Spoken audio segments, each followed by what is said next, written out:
Monsieur le Premier ministre, vous avez beaucoup développé sur les enjeux et les défis qui nous interpellent tous.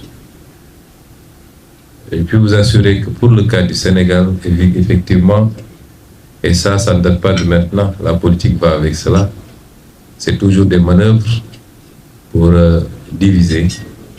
C'est des manœuvres d'abord souvent internes, intérieures aux organisations. Elles sont aussi exogènes la plupart du temps, mais qui ne posent pas de problème particulier pour le Sénégal. Je puis vous en donner une assurance que s'il plaît à Dieu, ce qui posera problème ne viendra pas s'il devait y avoir problème, parce que ma conviction c'est qu'il n'y en aura pas, mais ça ne viendra pas des relations qui existent entre le président de la République et moi-même. Nous sommes conscients des enjeux et nous nous sommes beaucoup battus. Nous y avons laissé beaucoup de plumes, individuellement comme collectivement.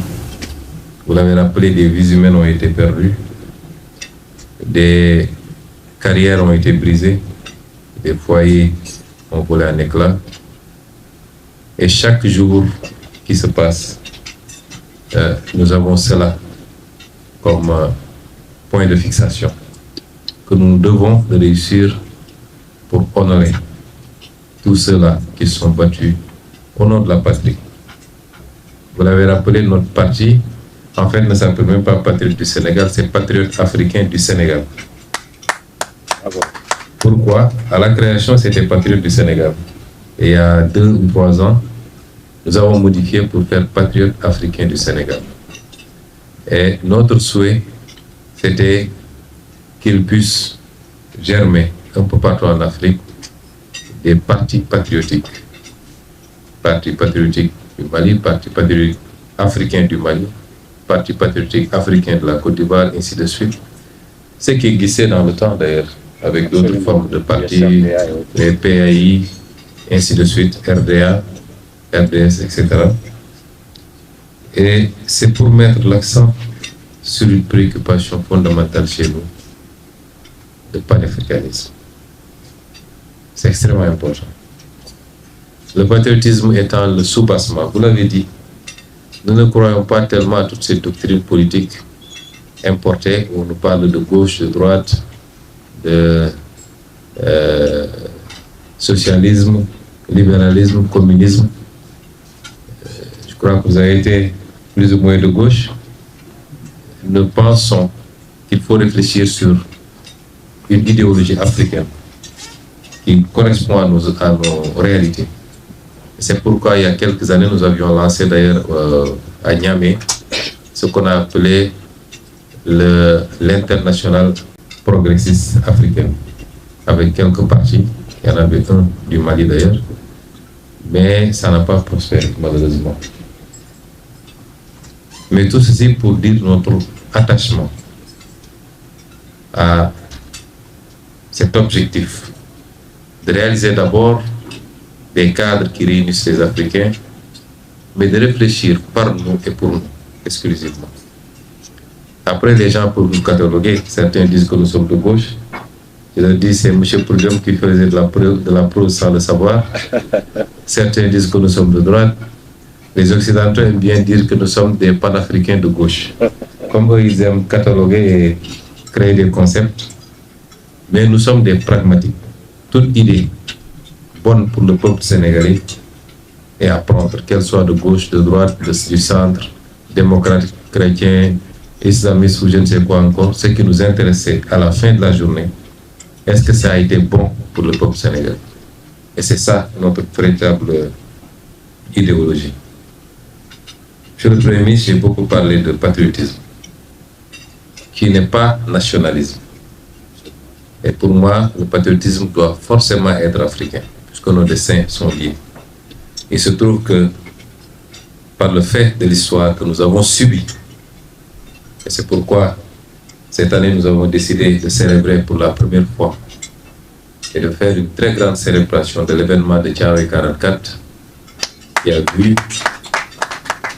l'exécution lâche par la France de soldats africains, même si ils portaient le nom de tirailleurs sénégalais, ils étaient loin d'être tous des Sénégalais. Je ne crois pas que les Sénégalais étaient les plus nombreux d'ailleurs.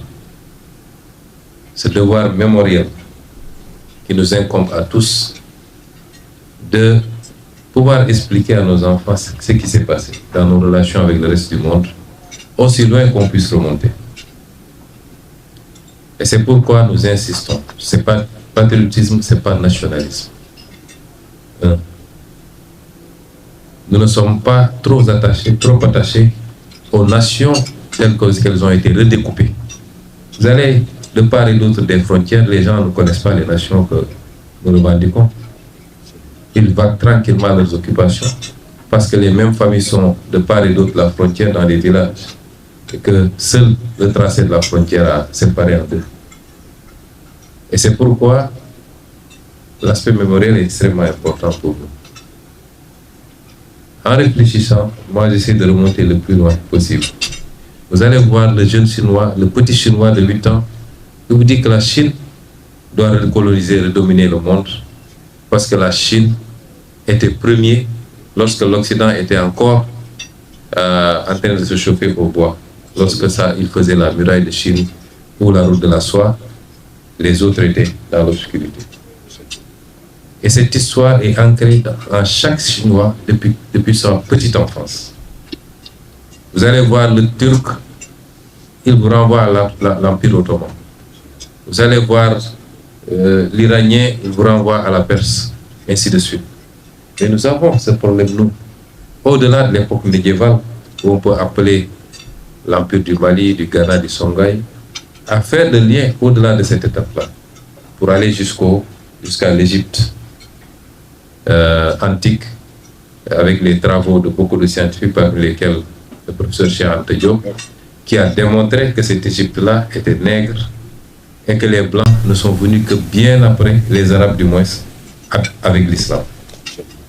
Il faut que ce travail, nous puissions le faire parce qu'il est important, il est le socle du développement même, parce qu'il impulse cette dynamique de fierté qui doit animer chacun et chacune d'entre nous. Et cela nous amène à nous questionner sur les questions que nous avons en commun. Aujourd'hui, le combat que vous menez, c'est un combat pour la souveraineté. Le Sénégal n'est pas exactement dans la même situation, mais pour autant, nous avons considéré que le Sénégal n'était pas encore souverain. Et ce combat pour la souveraineté est celui que nous avons commencé aujourd'hui à appliquer. Souveraineté alimentaire, souveraineté énergétique, souveraineté monétaire, souveraineté budgétaire, souveraineté pharmaceutique, souveraineté militaire, à tout point de vue. Nous avons pris cet engagement qu'il faut nous donner les moyens d'être totalement souverains. Autrement, on n'est pas indépendant, on l'est que de nom. Et c'est ça qui doit nous interpeller, particulièrement les pays qui ont eu la malchance d'avoir croisé à un moment donné la route, le chemin de la France. Et je voudrais dire aujourd'hui que dans cette dynamique, vous comprendrez bien la position du Sénégal, comme nous comprenons la vôtre, parce que chacun de nos pays, tout voisin que nous sommes, tout frère que nous sommes, chacun a eu, surtout les dernières décennies, une histoire qui lui est particulière.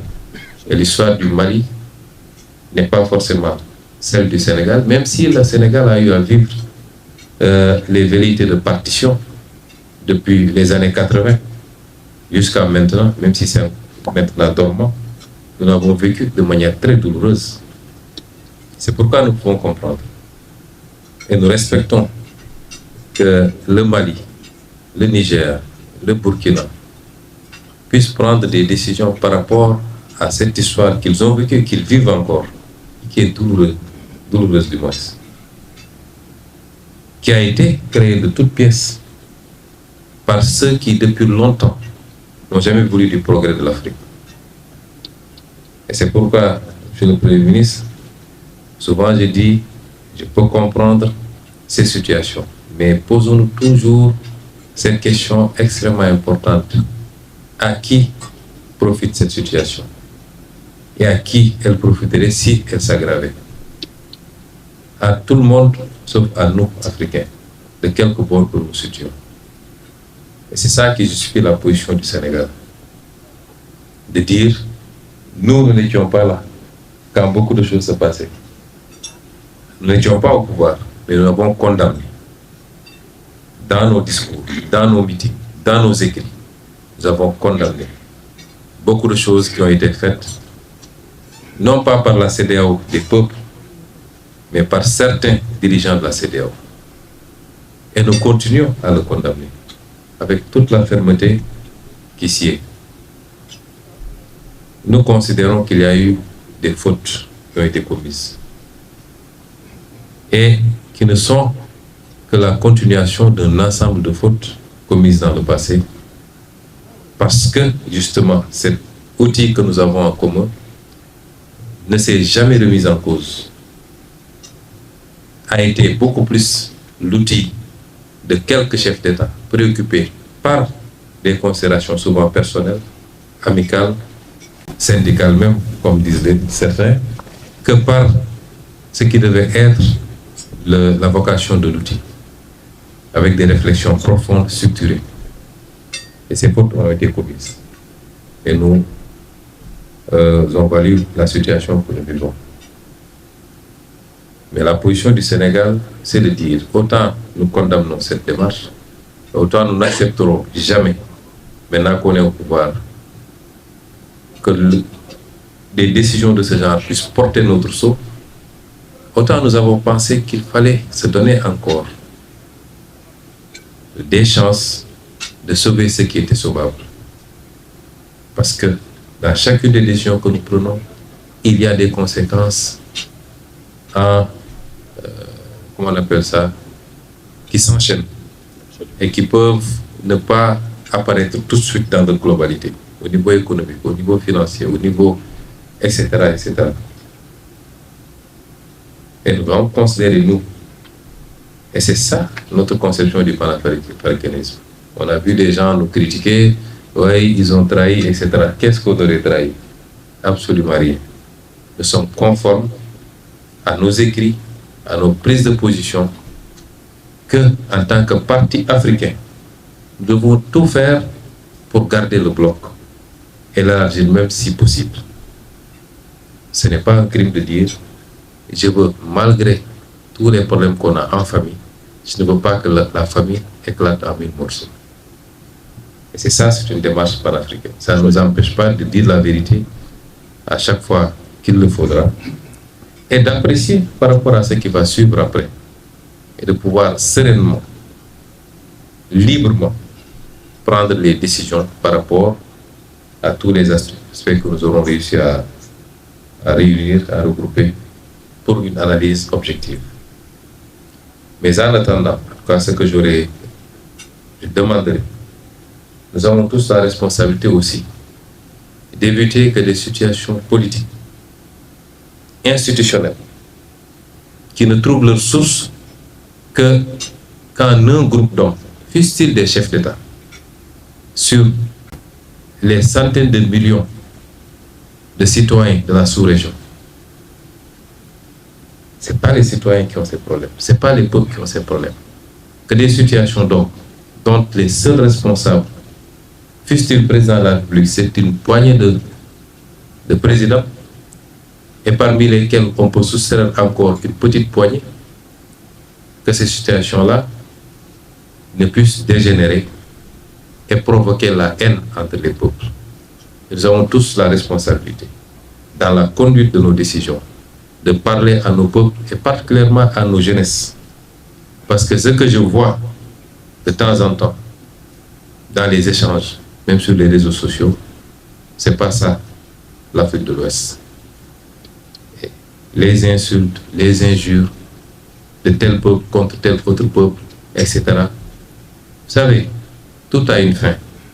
Et il ne faut jamais insulter l'histoire parce qu'on ne sait pas quand est-ce qu'on va se retrouver et est-ce qu'on va se retrouver.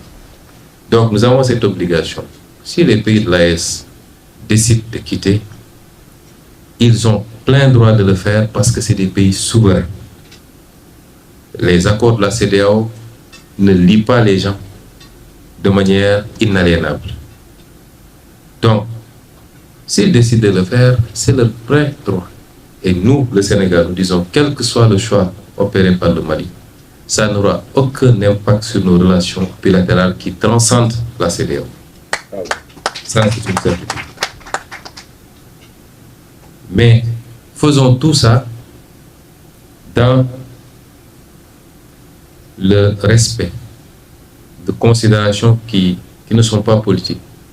De savoir que nos ancêtres, en tout cas nos arrière-grands-parents, nos arrière-arrière-grands-parents, avaient réussi à unifier une très grande partie de l'Afrique de l'Ouest, incluant beaucoup de nos pays.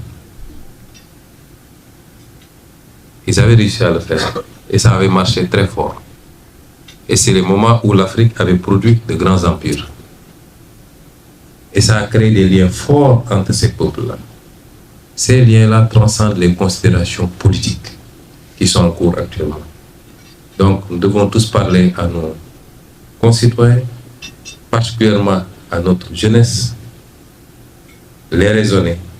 Des choix politiques vont s'opérer, mais les peuples demeureront des peuples amis, pour ne pas dire les mêmes peuples, et que, au-delà des choix politiques, quand ils seront faits, et qu'on arrive à la phase de la stabilisation, les pays vont continuer à commercer économiquement, socialement.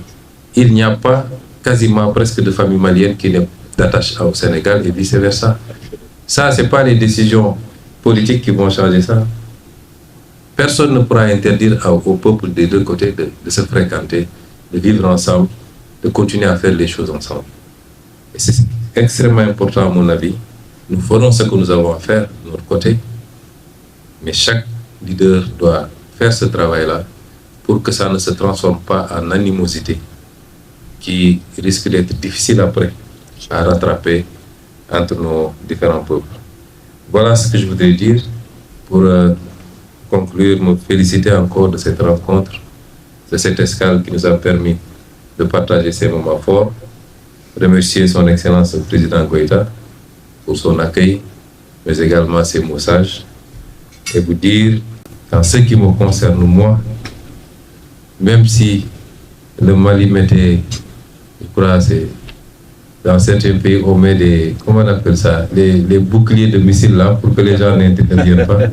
Même si le Mali mettait un bouclier de fer pour qu'on ne vienne pas, moi je viendrai au Mali. Bravo, bravo. Personne ne m'empêchera de venir. Je vous remercie de votre attention. Maintenant, c'est à vous. Réagissez en commentaire, partagez vos réflexions et vos idées. Si cette vidéo vous a éclairé, n'hésitez pas à l'aimer et à la partager avec vos amis. Ensemble, nous construisons l'Afrique de demain. Restez connectés sur Afrique Diverse TV pour encore plus d'informations et de débats passionnants. À très bientôt.